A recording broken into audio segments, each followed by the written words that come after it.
I think I'll drink some coffee. I'll alert the media.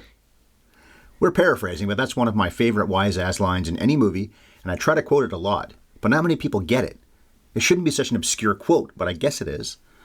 Well, no snooty butler needs to be sarcastic about what our coffee sponsor has to sell. These sincere people sell Sparkplug coffee.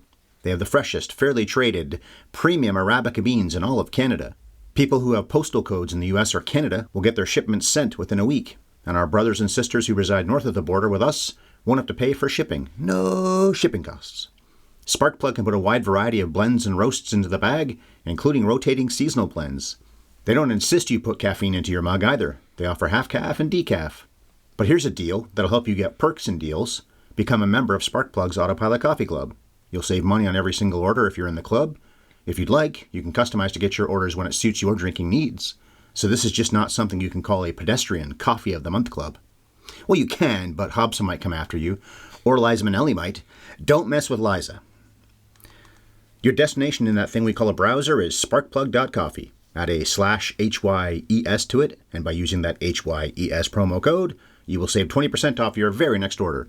And when you're worth $750 million, you really need to take advantage of promo codes. Gotta scrimp and save wherever you can. All right then, now that the coffee hawking is done, it's time to get wasted and talk about our first Dudley Moore comedy. Bev, cue the music, man. And action!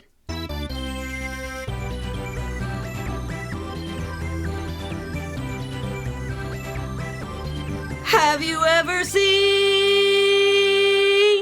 Arthur?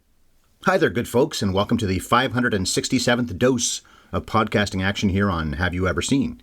We chat about classic films in this channel, and we spoil them. I'm the guy who loves to walk, not drive, through Central Park, and also enjoys tipping a few, Ryan Ellis. And here's the sassy lady who isn't from Queens, but who does have a dad who wanted her to marry rich. Except she settled for me.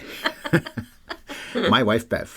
That's me. And of course, her dad is Jerry Seinfeld's dad, Barney Martin, with 2 pinky rings.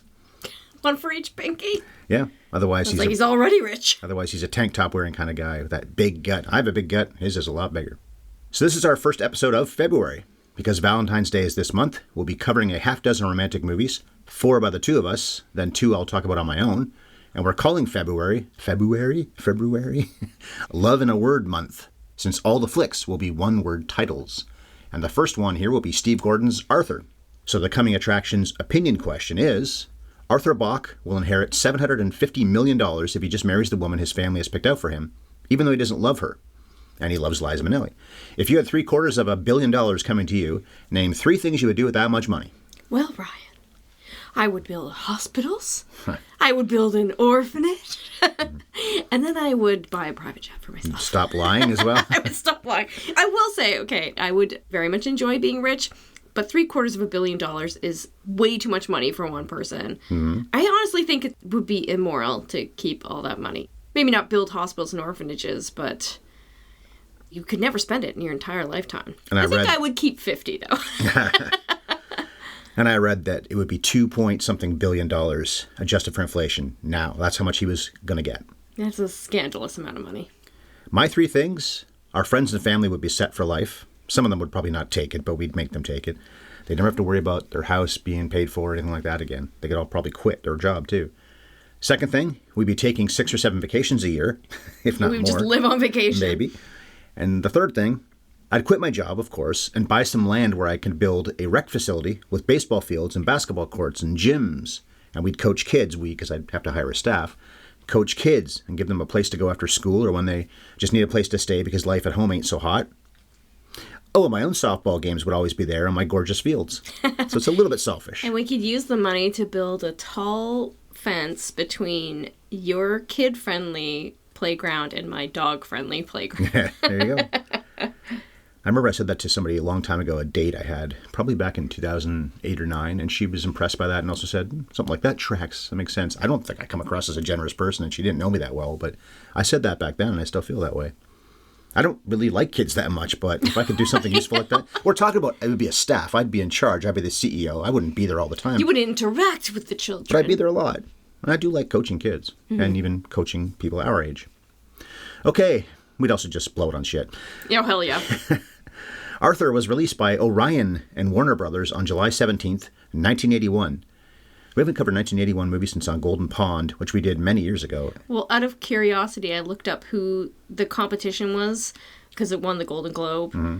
Not very stiff competition. Maybe 81 just wasn't a great year. Raiders, Reds, Chariots of Fire. Anyway, this was an absolutely huge comedy hit, the likes of which we rarely see now in the world of Laugh Laugh. With the exception of Barbie, very few comedies truly break out and rake in gobs of money at the box office anymore. And even Barbie wasn't a story like Arthur that somebody made up out of nothing. It's obviously based on a popular toy. Anyway, Bev, the movie is almost as old as you, so please remind us what it's about and give us a skinny on Arthur. And I wasn't saying you're old. No, the way that came out, almost as old as me. I mean, it did just have a birthday. All right, Dudley Moore is Arthur, a very rich and spoiled heir to a vast fortune. But Arthur has never grown up. He lives like a toddler in a frat house, cared for by his loyal but sardonic valet, Hobson. Arthur's family, impatient with him, insists that he must marry a fellow heiress who he doesn't love or lose his inheritance. Unfortunately, it's just then that he meets and falls in love with Liza Minnelli's Linda, a working-class girl from Queens. Arthur ultimately chooses love over money and blows up his life on his wedding day while blackout drunk, causing total bedlam. Or, in a nutshell, cackling drunkard who doesn't deserve much of anything gets pretty much everything. Yeah, that sums it up. You know, he's also 45 years old. I think he's supposed to be, maybe not 22 or something, but you got a 45-year-old playing what's got to be a younger guy than he actually is. But he looks older. He looks middle-aged. Yeah, doesn't he look like he's older than me, and I got 5 years on him now? We're all used to actors playing ages that they're not. But to suggest that he's supposed to be anything younger than 35 is ridiculous. And they don't say that, but I think it's supposed to be that he's a grown-up, but not acting like one, but not middle-aged, literally. He was a little miscast, but he was a comedy, I guess, legend at this point, and the movie was a huge hit. People didn't have a problem with this, I guess. Okay, a lot of numbers here on Arthur. Rotten Tomatoes critics like the film. 86% of them say good. 7.2 out of 10 is the average. There are 36 reviews on the site, and 77% of audiences. Arthur 2 on the Rocks and the Russell Brand remake both bombed. Although in both cases, the audiences liked the movies a little bit more than the critics did. Still terrible numbers, but it was better. Arthur, the original one, was fourth at the 1981 U.S. box office. Raiders of the Lost Ark was number 1. On Golden Pond was number 2. And Chariots of Fire was number 7. That won Best Picture. The other two were up against it. We've covered all three, at least I have, because I covered Chariots of Fire with Chris on Scoring at the Movies. And you and I did Raiders because it was on the original list. This won 2 Oscars. John Gielgud for Best Supporting Actor. Pretty rare that a guy wins an award for a comedy, and he's the funniest thing in this movie, too. And Arthur's theme won for Best Song. It was also nominated for Best Actor, Dudley Moore, and Steve Gordon's original screenplay. Gordon won the Writers Guild Award, but Chariots of Fire won the Oscar. This was on AFI's Top 100 Songs. Arthur's theme was 79th, and it was on the Top 100 Laughs. It was 53rd. Artie was also nominated for the Top 100 Passions and the Top 100 Quotes. With the one we did at the top of the podcast, Arthur says, "I'm going to take a bath." And Hobson's classic reply is, "I'll alert the media." I said that to your sister Pam once. She didn't get it at all. I felt like she said something that didn't matter. It was completely unimpressive. Maybe I said something actually that was so unimportant that I burned myself with, "Oh yes, that's so important. I'll alert the media." I always loved that line, though. One of my favorite lines, certainly in this movie, maybe any movie. All right, you've never seen this before.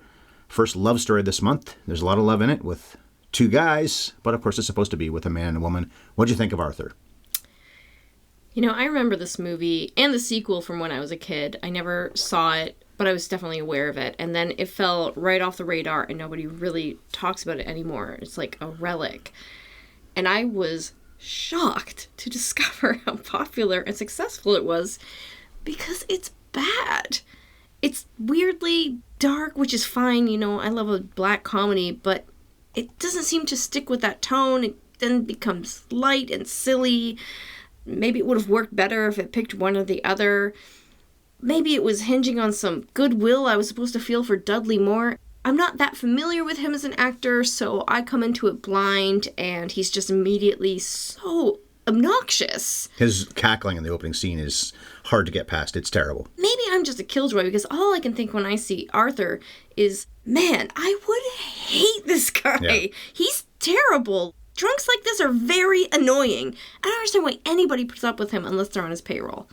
Hobson is. Hobson also Yes. says he loves him. And his driver. And And even people- like the prostitute he hires, who's amused by him, but happy to walk away with her money the following morning. People speculate online that maybe Hobson's his actual dad. Arthur does say to somebody, maybe to Linda, that his real dad or something like that, implying that this is really who should have been my father, not the jerk who is my father. But there's speculation that maybe he really is, and that's why Arthur has an English accent.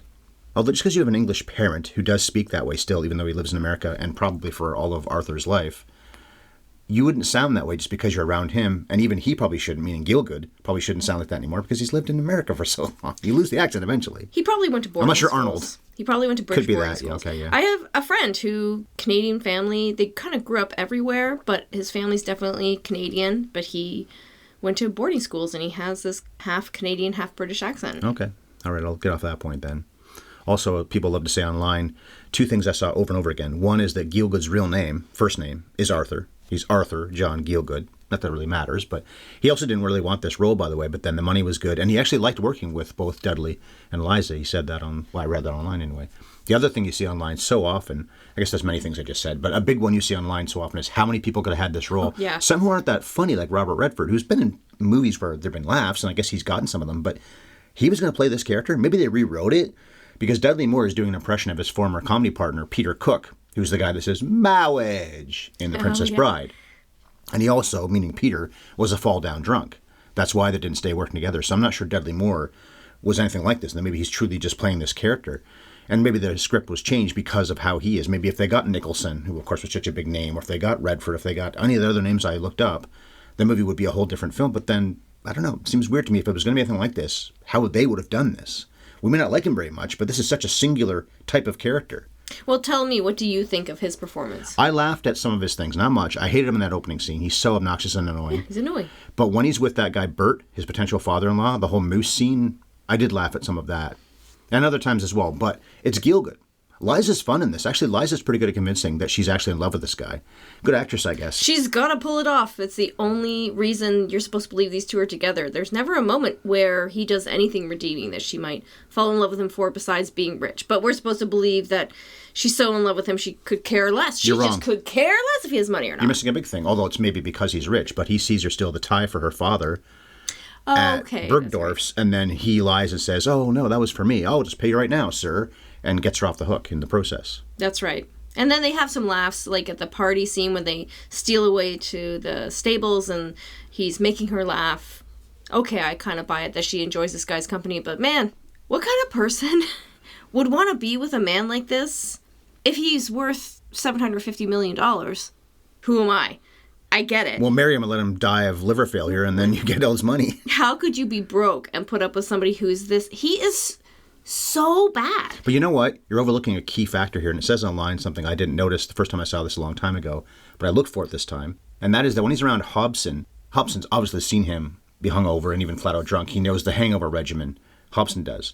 But when he's around Hobson, he's coming off of being drunk. He's not that all the time. And being around Linda, I think it's the same thing. I don't think he's really drunk around her. He's drunk around Bert. He's drunk around Susan. And just that opening scene when he's around the prostitutes. And all kinds of other people. I'm not saying he's not a drunk. He certainly is. But he's not so fall down with either of the two people he cares about, Hobson and Linda. He is fall down drunk in the scene where she agrees to marry him. At the end, yes. Yeah. And his behavior is never worse than it is in that scene. He is mourning Hobson. And I know it's a comedy, but my God, the way he behaves. Maybe I'm a killjoy, and maybe it's just the movie's failure to sell it to me. I was thinking about the movie Trainwreck, which is far from a perfect movie, but it was a movie about somebody who drinks way too much and behaves terribly. And somehow I bought into it. I sympathized with her as a character, and I found it very funny in a way that I didn't find this movie remotely funny. I didn't find his antics very funny. No. Maybe the difference is she knows that she's the butt of the joke, and I don't know that he does. I think he thinks everybody else is or something. She being Amy Schumer. Yes. And Trainwreck. Yeah. I meant Linda for a second there. I laughed at this movie more than you did. Him somewhat, but certainly at Hobson. You agree Hobson's pretty funny though, right? He's the only good thing about the movie to me. I like Liza Minnelli's character, but then I find it frustrating that she's mysteriously falling in love with somebody who's just one big red flag. And even though you can't blame somebody for not wanting to give up $750 million as an inheritance just for you, when he does make that choice, but then comes over later and says, well, I'm not going to marry that girl today. I'm going to be with you instead.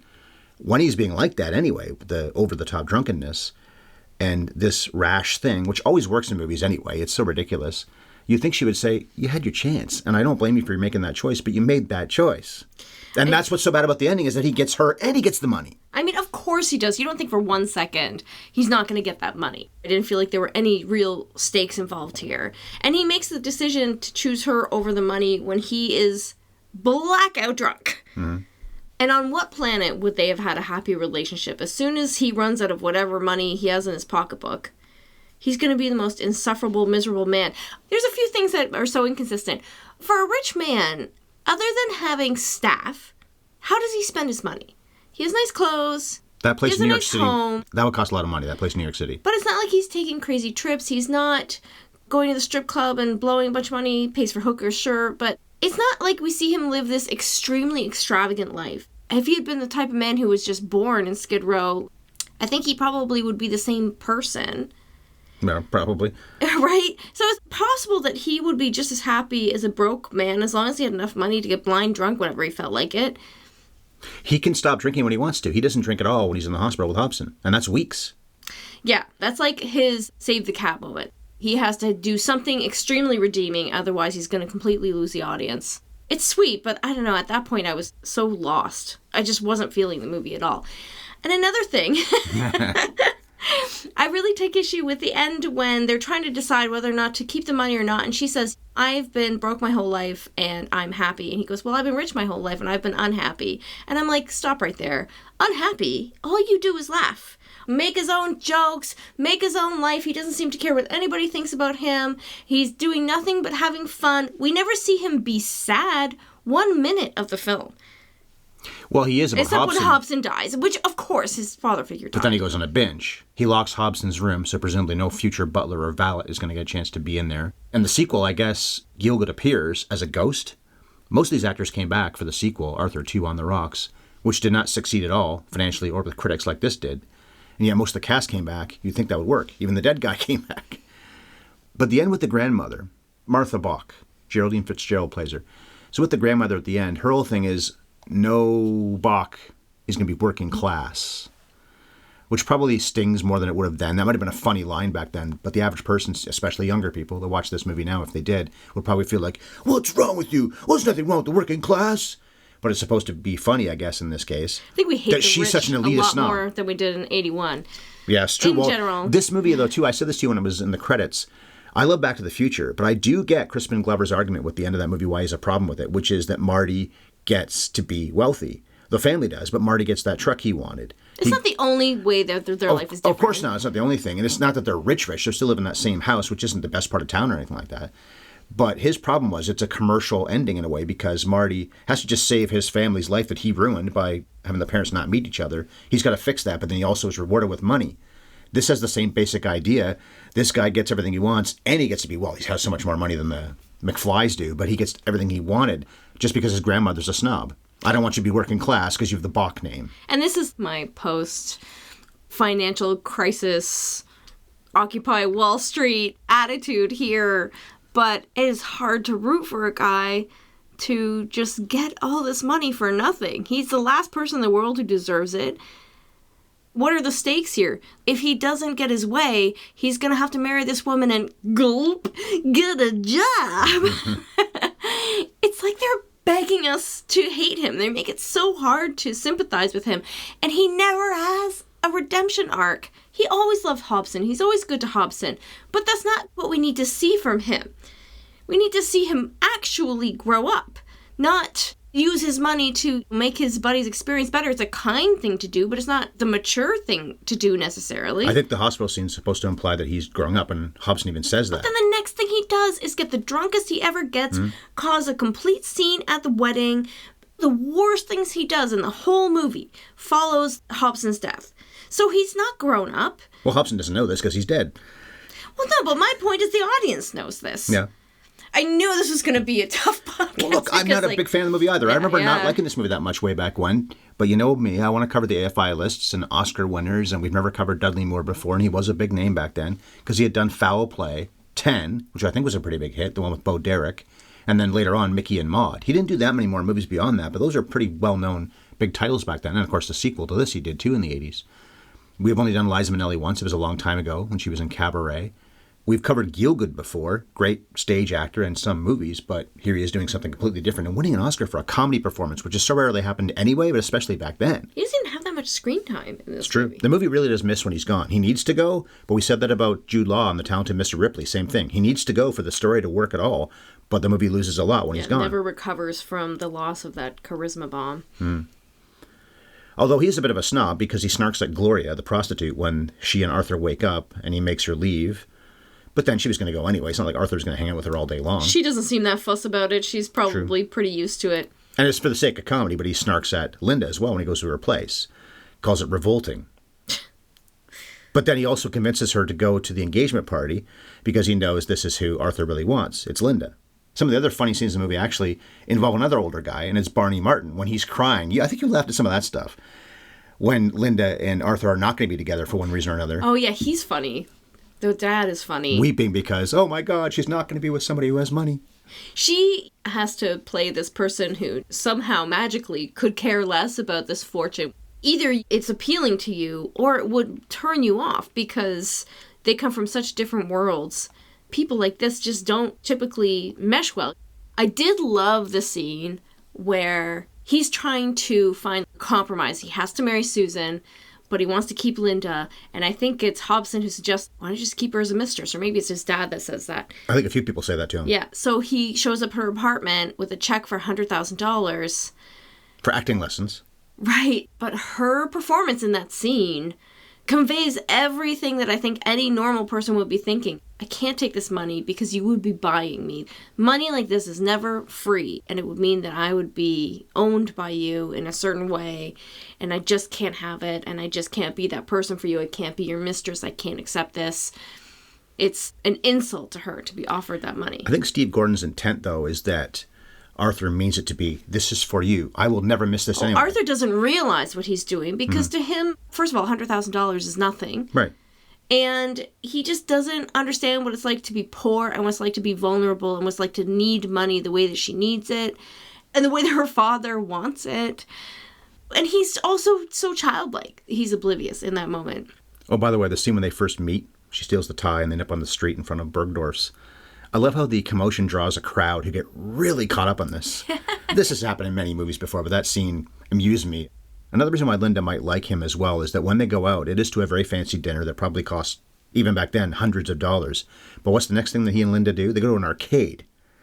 Now, he's childlike, granted, but that's fun. That's not, we're going to go to this opera, we're going to do something snooty, which is not what he is anyway, and she probably already realized that, but now she really realizes that. But when they meet, he's sober. Like I say, he's usually sober when he's around Hobson. If he's not sober, he's at least just not drunk when he's with Hobson, and therefore not drunk when she first meets him. And I don't think he is when they have that first date.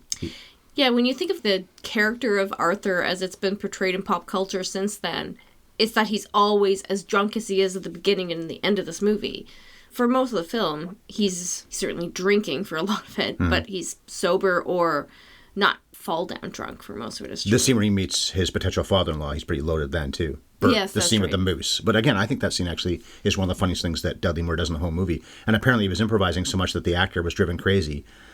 Stephen Elliott at one point does say something about, can we just get off the moose right now? That was actually the actor saying, okay, enough about this moose. Let's get to the scene. I guess Steve Gordon was letting him improvise. But then Steve Gordon had never directed before. He wrote for television.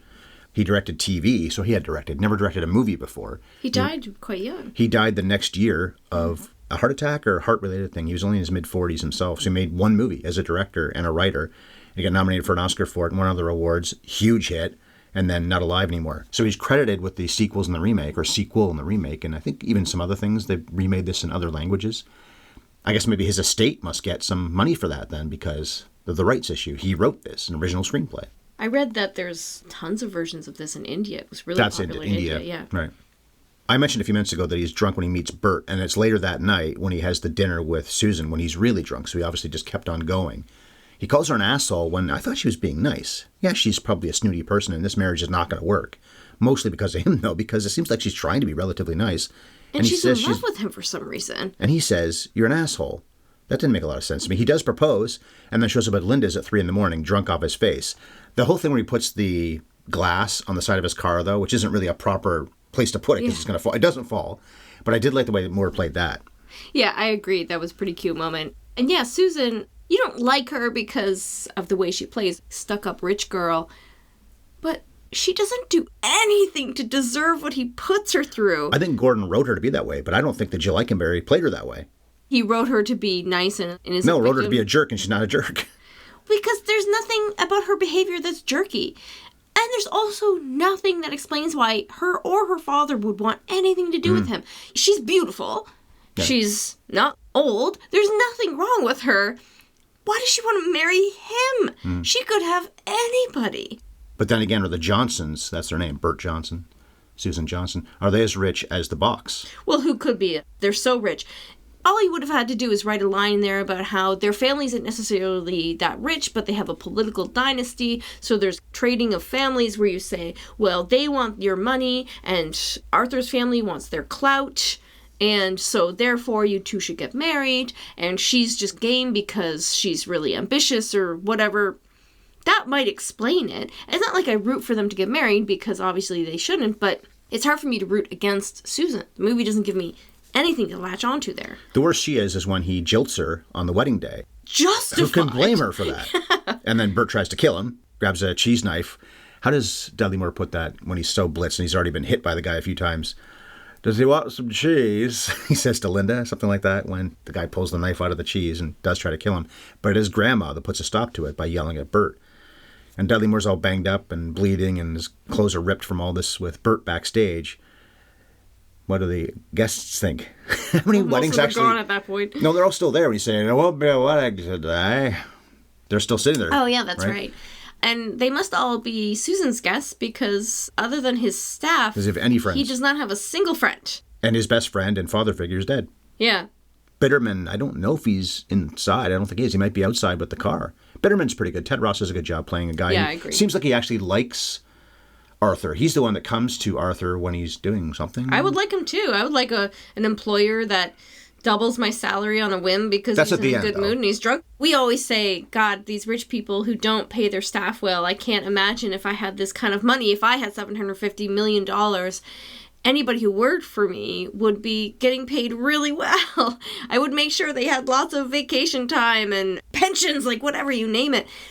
And Arthur actually does that. He does treat his employees really well. We have to assume Hobson was well compensated. How else could he be snobby when he walked into Linda's apartment?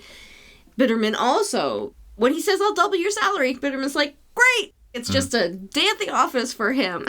Well, Ted Ross plays it like he actually does like the guy, I think, though, too. That's true. I mean, it wouldn't be the worst job in the world to drive him around. He's affable. He's drunk, sure, but I don't know. If that's your job, you could do a lot worse than that. We get to go through Central Park in a car. As the driver, even, that's a hell of a nice thing to look at. We love Central Park in reality. You and I do. It's funny, this movie could be like Parasite. You could do the... you could do the whole story from Bitterman's point of view. True. But he wouldn't resent them the way that those people do, I don't think. One of the more infantilizing things as well, Arthur, when he's in the hospital with Hobson, has made this a private room. He's sleeping in the other bed. He gives him presents, but they're all toys. Fox would love that. Nothing but toys. But also exactly what he would want, right? Right. Because he's so childlike. Maybe part of the appeal of this movie is some kind of fantasy fulfillment. Oh, I think so. Oh, I want to be so rich that my apartment overlooking Central Park would have like a basketball court in my bedroom and all the silly toys that he has and the way that he just lives his life exactly how he wants every minute of the day. That's got to be part of why it worked. Richard Gere in Pretty Woman is extremely rich, but he isn't enjoying his life very much until he meets Vivian. He's not really having fun. With her, he starts having fun, sure, but his life didn't seem like it was very much fun before that. This guy is about or will be as rich as that, if not richer. But you're right, he's always having fun. But then he's also the kid, and you get the feeling that Richard Gere's character was always grown up even before his time. Yeah, and I think it's important to remember, too, that in 1981, I don't think that people had the same attitudes or understanding about addiction, obviously, and what it meant for somebody to have a drinking habit like Arthur has. He straight up asks that prostitute, why are you a prostitute? And she says, well, my dad raped me. And so it's like a movie that will get into these dark corners of what motivates people, but we never really understand why Arthur is the way he is, why he has this arrested development, why he has this unloving drinking parents. problem. Well, we don't know where his mother even is. She must be dead. The father's an unloving dick. But then again, he does have love with the person he sees every day in Hobson. And his grandmother seems to love him too. She's a snob, but seems like she does love him. Yeah, it's true. I don't know. Steve Gordon wrote a movie that was acclaimed, but maybe need a few more passes. Yeah, I am missing something. You don't seem to have much more insight than I do about what made it so popular I laughed more than you acclaimed. did. I did laugh more than you did, but a comedy like this, if you don't laugh at it, then it doesn't succeed at all, really, unless there's a hell of a good story or something like that. I said that about Ball of Fire late last year I covered on my own, and The Bachelor and The Bobby Soxer. I didn't really laugh that much at either one of those movies, although I love Barbara Stanwyck and Cary Grant for that matter in the two separate films. But I like the stories enough that I would give the movies thumbs up, but I didn't really laugh that much. I laughed more at this, and yet I would rather watch either one of them again than this. Yeah, that says a lot. You and I were having a conversation yesterday about the internet discourse about Barbie not getting enough Oscar nominations.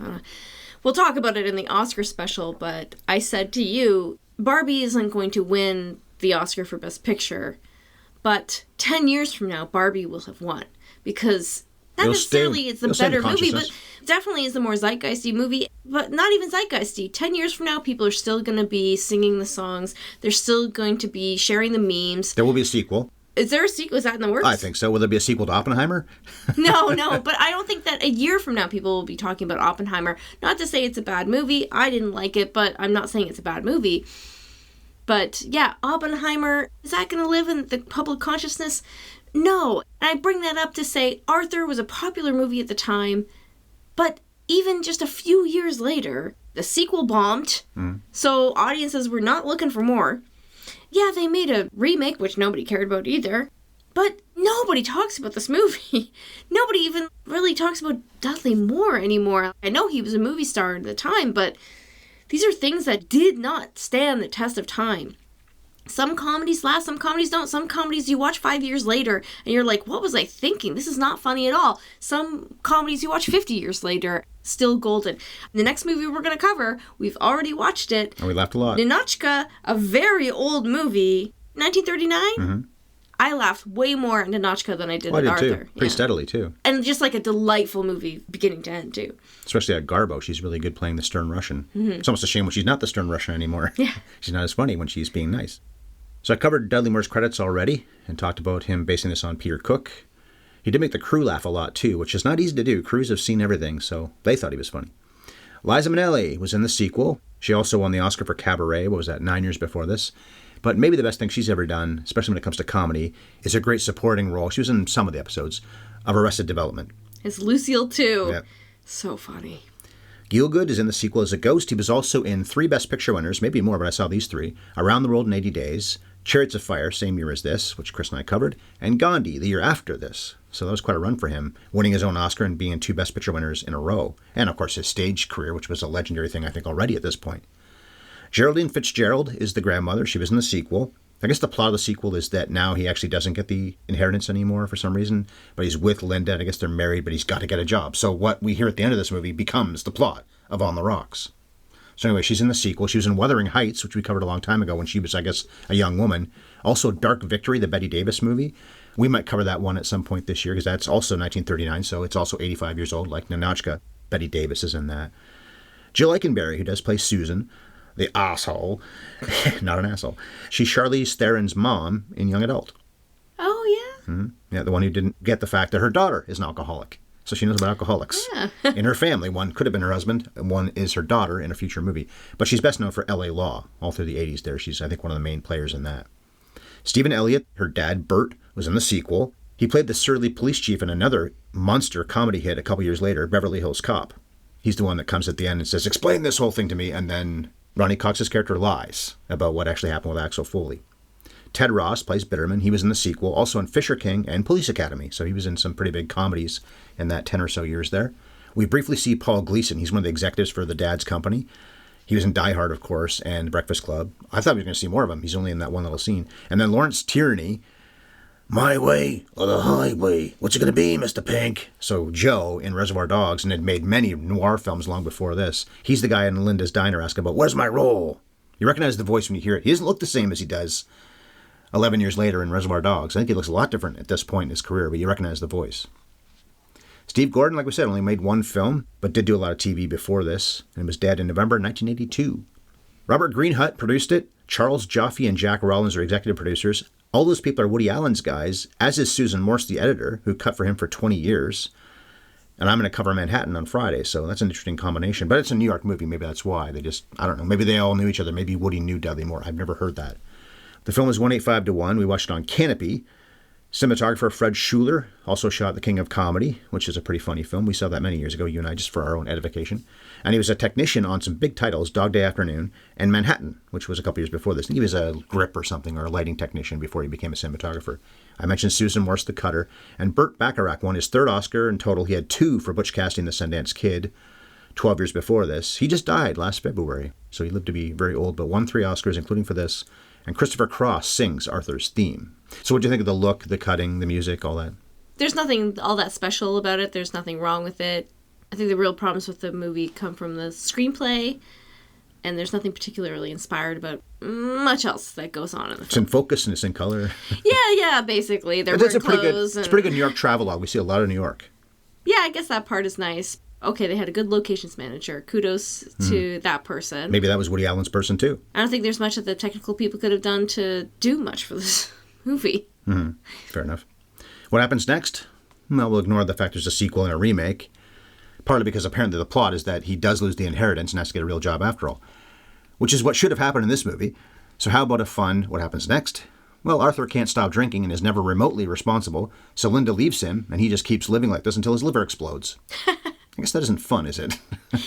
Go on YouTube and look up the Arthur scene in The Critic, that old John Lovitz cartoon from the 90s. Short-lived, but pretty funny. And there's like a funny bit they do where they say it's Arthur 3, The Revenge of the Liver or something. And it's a scene of him in the doctor's office, and the doctor's trying to break it to him that he's dying, and he can't stop joking. And it's really funny. And I'm sure cackling like he always does in this film. Yeah. He just keeps cracking jokes. The doctor's like, you have 6 months to live. And he's like, looking at the tongue depressors going, I have bad news for you, too. Somebody ate all your popsicles. Pretty good line. Yeah, it is pretty good. It's funnier than any joke. Except what Gielgud gets to say. Okay, yes. Including the media. It's funnier than anything Dudley Moore says in the movie. Okay. All right, then, last thoughts on Arthur.